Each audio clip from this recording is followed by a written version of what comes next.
Elevator ಹತ್ತಿದ್ರೆ ಯಾರೋ ಇಲ್ಲಿ ಎಲ್ಲಿ ಬಿದ್ದೋಗ್ಬಿಡ್ತೀನಿ ಅಂತ ಹಿಡ್ದಿದ್ ಕೈನ ಬಿಡ್ಲೇ ಇಲ್ಲ. ಇದನ್ನ ನೋಡ್ತಾ ನನಗೊಂದು ಹಾಡ್ ನೆನಪಾಯ್ತು. ಇದೇ ಪ್ರೀತಿ ಇದೇ ರೀತಿ ಇರಲಿ ಎಂದು. ಕುದುರೆ ಓಡಿ ಬಂದಿತ್ತ. ಸ್ವಲ್ಪ ಖರಾಬಾಗಿ ಹಾಡು ಹೇಳ್ತೀನಿ, ಆದ್ರೂ ಒಂಚೂರು ಅಡ್ಜಸ್ಟ್ ಮಾಡ್ಕೊಳ್ಳಿ. ಈ ಕಿವಿಲಿ ಗುಗ್ಗೆ ಪಗ್ಗೆ ಇದ್ರೆ ನೀಟಾಗಿ ಕೇಳೋದೇ ಇಲ್ಲ. ಕಾಲೇಜ್ ಬರೋಣ ಅಂತ ವ್ಯಾನ್ ಹತ್ತಿ ವ್ಯಾನ್ ಅಲ್ಲಿ ಬರ್ಬೇಕಾದ್ರೆ ವ್ಯಾನ್ಗೆ ವ್ಯಾನ್ ಅಡ್ಡ ಬಂದ್ಬಿಡ್ತು. ಇದು ಭಾರತಿ ಕಾಲೇಜ್ ವ್ಯಾನ್ ಕಾಂಪಿಟೇಷನ್ ಅಂದ್ರೆ ಇದು ಆಕ್ಚುಲಿ ಚೆನ್ನಾಗಿರೋದು. ಅಲ್ಲಿಂದ ಕಾಲೇಜ್ ಬಂದು ಕಾಲೇಜಲ್ಲಿ ಪಾಠ ಎಲ್ಲ ಕೇಳಿ ಮುಗಿಸ್ಕೊಂಡು ಹೊರಡ್ಬೇಕಾದ್ರೆ ಬುಲ್ಬುಲ್ ಮಾತಾಡಕ್ಕಿಲ್ವಾ, ಬುಲ್ಬುಲ್ ಮಾತಾಡಕ್ಕಿಲ್ವಾ, ಬಲ್ಬಲ್ ಮಾತಾಡಕ್ಕಿಲ್ವಾ.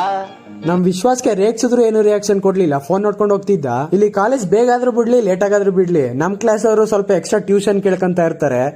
ಅದೇ ರೀತಿ ಇವತ್ತು ಟ್ಯೂಷನ್ ಕೇಳ್ತಾ ಇದ್ರು ಪಾಪ. ಆಂಟಿ ನಮಸ್ಕಾರ. ನಮ್ ಹೊಟ್ಟೆ ಎಷ್ಟು ಉರ್ಸ್ತಾವ್ರೋ. ಶೂಟ್ ಮಾಡಿ ಸಾಯಿಸ್ಬಿಡ್ತೀನಿ. ಇರಿಟೇಷನ್ ಕಣ್ರಿ. ಆಂಟಿಗೊಂದು ನಮಸ್ಕಾರ ಹಾಕ್ಬಿಟ್ಟು ಇಲ್ಲಿ ಶಾಮಿನಿ ಮತ್ತೆ ನಶ್ರ ನಿಂತಿದ್ರು ಅಂತ ಅವ್ರ ಹತ್ರ ಬಂದ್ರೆ ನಶ್ರ ಗಾಬ್ರಿನೇ ಆಗ್ಬಿಟ್ರು. ಆದ್ರೂ ನನ್ ನೋಡಿ ಶಾಕ್ ಆಗ್ಬಿಟ್ರಲ್ಲ. ಯಪ್ಪ ತಿರ್ಗೋ ನಮ್ ದೇವ್ರ ನೀನು. ಮನೆಗೆ ಹೋಗಕ್ ಬಸ್ ಹತ್ತಿದ್ರೆ ಸೀಟ್ ಸಿಕ್ತು.